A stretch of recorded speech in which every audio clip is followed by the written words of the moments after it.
Welcome to Landwards, the podcast for the land-based engineering community, brought to you by the Institution of Agricultural Engineers. Good afternoon and welcome to your Landwards monthly news update from the Institution of Agricultural Engineers. I am Andy Newbold, the editor of Landwards, and I am joined today by Marion King, the institution's communications officer. Good afternoon, Marion. Good afternoon, Andy. It is Thursday, the 28th of May, 2020. I will start with the disclaimer, which is that obviously Marion and I are representing our own opinions in this recording, and any views which are shown are our views and opinions, and you can take them up with us later rather than the organisations whom we represent.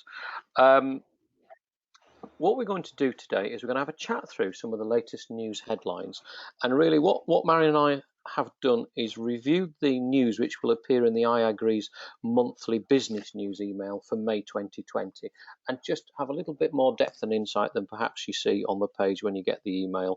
And that email as well will have much more news than we're going to talk about today. Marion, can you just give us a quick run through the news pieces we're going to look at?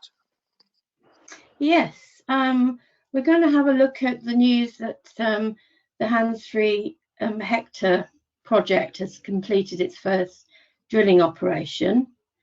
We're then going to move on to Askham Bryan and Newton Rigg campus, which is earmarked for closure, which is very sad news for residents in Cumbria. And moving on from there, we'll talk about look at JCB announcing potential redundancies, and perhaps finish on a bit of a lighter note about a robotic dog that's helping farmers herd sheep in New Zealand.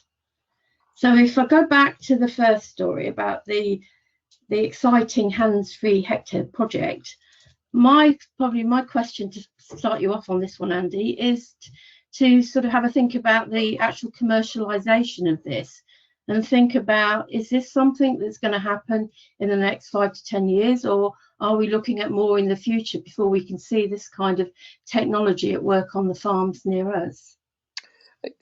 I mean, it's a very, at the risk of sounding like a politician, Marion, that's an excellent question, thank you. You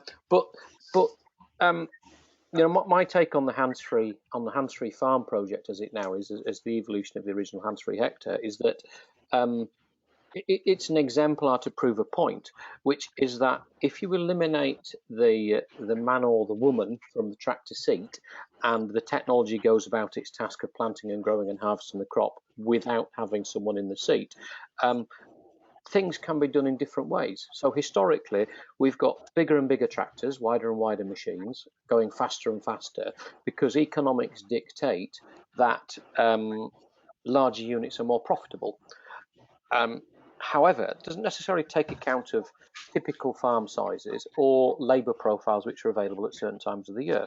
The hands-free hectare team have done some work on modelling profitability levels and unit size, and have clearly demonstrated that smaller farms using robotic technology, particularly affordable robotic technology attached, as is their model, with using third-party technology attached to off-the-shelf, relatively small, 50 horsepower tractors and 2 to 3 metre wide operating kit, it has got a very low price point to ensure profitability. A couple of the things they've done this year, I mean, I'm referring to the original press release they kindly sent through. This year, the team have been able to drill the headlands, whereas historically they've not, which means that they've been able to go right around the outside of the field with the drill, or autonomously.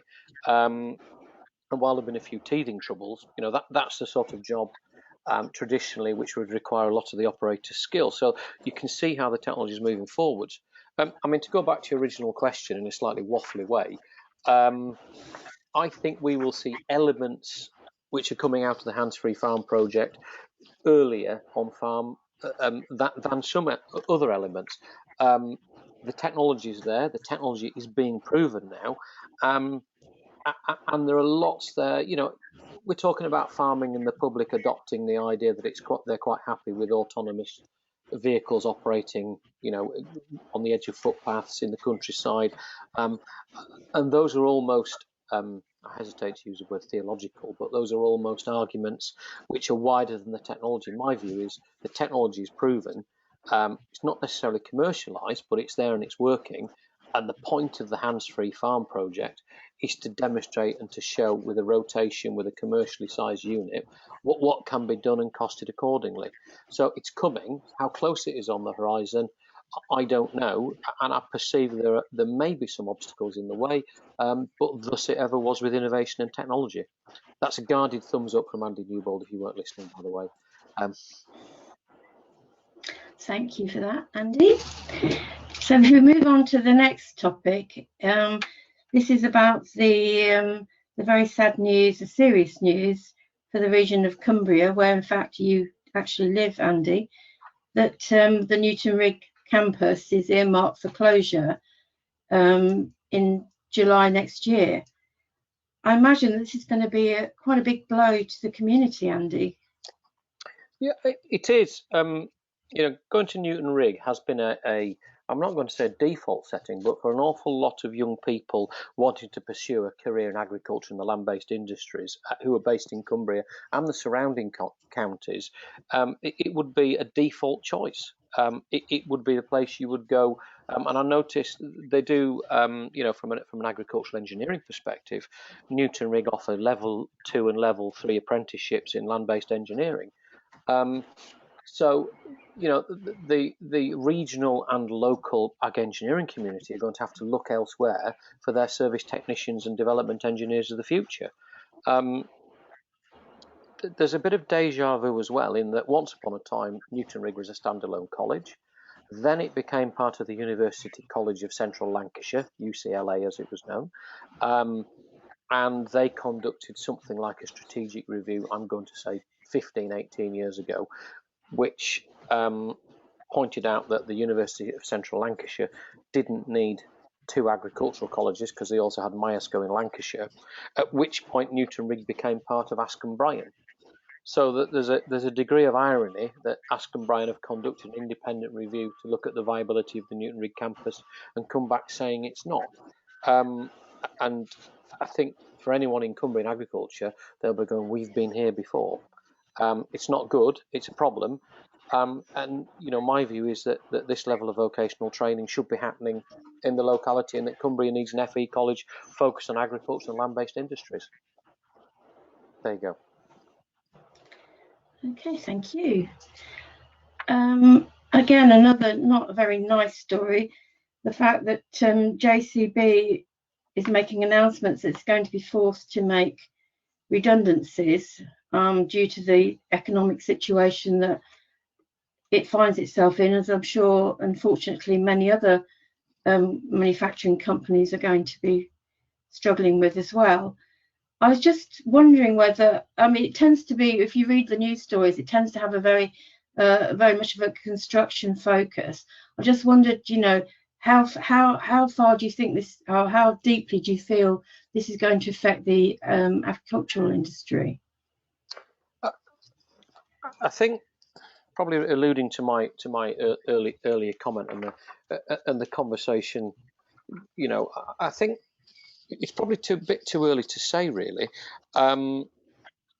If we look at the latest AEA tractor registration figures, in fact, no, let's go back to JCB. JCB are heavily exposed with their product range and their market share to construction, considerably more, with the exception of telehandlers, smaller handling products and tractors, considerably more than they are to agriculture. If we step sideways and look at the Agricultural Engineers Association's latest April tractor registration figures, they're about 862 units, which is less than half of the same period last year. So on paper, tractor registrations are down considerably 2019 to 2020.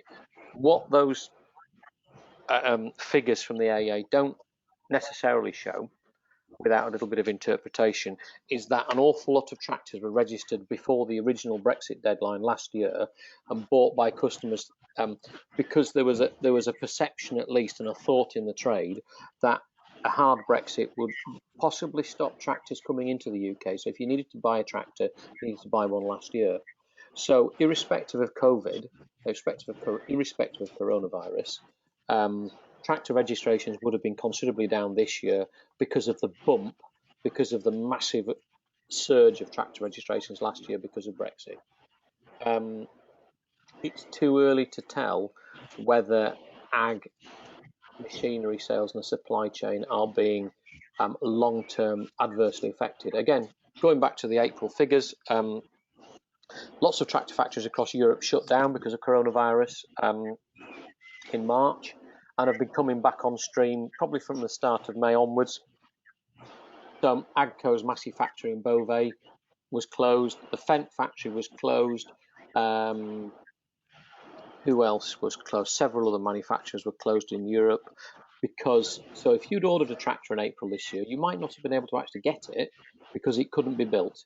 If you had ordered a tractor which had a Dana axle, which is built in North Italy, or had wheels which were built in some of the factories in North Italy, again, all those factories closed and are slowly coming back on stream now, again, Argo tractors.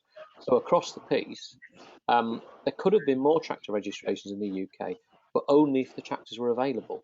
So again, it's a supply chain knock-on, for want of a better word. And going back into JCB, the bulk of JCB's business construction. Construction is down massively, and that's a global matter as well. Case New Holland, who again have a big construction business within their business, they're talking about significant downturn. So it's not a UK thing. It's not just a JCB thing. As regards JCB's agricultural business, it's difficult to see. We're going to have to watch this one play out, really. Yeah, I mean, the story said at the end that JCB planned to produce over 100,000 machines, but production's now expected to be around 50,000, so that's half, isn't it? Yeah, absolutely. Okay. Finally, I'd like to talk about Spot, the world's most advanced robotic dog, who's helping farmers in New Zealand herd sheep, apparently. And it can do all kinds of other tasks as well, tasks that are dull or dirty or dangerous for humans, apparently. I love these sort of stories. They're so easy to grab the news, aren't they? But I'm just wondering, how realistic do you think this is, Andy? Well, being the son of a sheep farmer and having a few sheep at home as we do, I'm a great fan of sheepdogs, but I'm not necessarily sure I'm a fan of a robot sheepdog yet. It's a good. I mean, we saw it. We saw. In fact, there are videos on YouTube if you look at people flying drones and shepherding sheep with drones and going to inspect livestock with drones. It's a great way to use technology. The only comment I would make is if you click on the web link within the business news and you go and then read the story and then click on the link to the YouTube video, they show some footage of Spot walking and allegedly moving a flock of sheep. If you look closely, there appear to be a couple of stationary sheepdogs alongside the flock of sheep who I'm assuming are giving Spot a hand, shall we say. I'm a bit of a Cumbrian Luddite anyway, as you can imagine, with regard to something like this. So I think, again, it's a great exemplar to show what can be done, and potentially it's a piece of technology roaring around looking for a problem to solve, rather than a piece of technology which has been brought about because it was a big problem which needed solving. And unfortunately, I know which one I would rather have curled up at my feet in front of the fire on a cold winter's evening, and I suspect it won't be Spot, the advanced robotic dog, at the moment. So, that's me. In apprentice terms, I'm out on that one. Thank you very much, Andy. You're very welcome, Marion. There are, as we have said, there are numerous other stories in May's business news email from IAgrE, so please go and find it in your inbox and have a good look at what else is there, and maybe follow through some of the links. I always find it fascinating to look at the news behind the news headlines, so it's quite useful to delve into the tractor registrations a little bit there, Marion. Thank you for listening today, and Marion, thank you for your help. Thank you, Andy. We'll be back shortly. Thank you and goodbye. For more information, visit www.iagree.org. You have been listening to Landwards, the podcast for the land-based engineering community, brought to you by the Institution of Agricultural Engineers.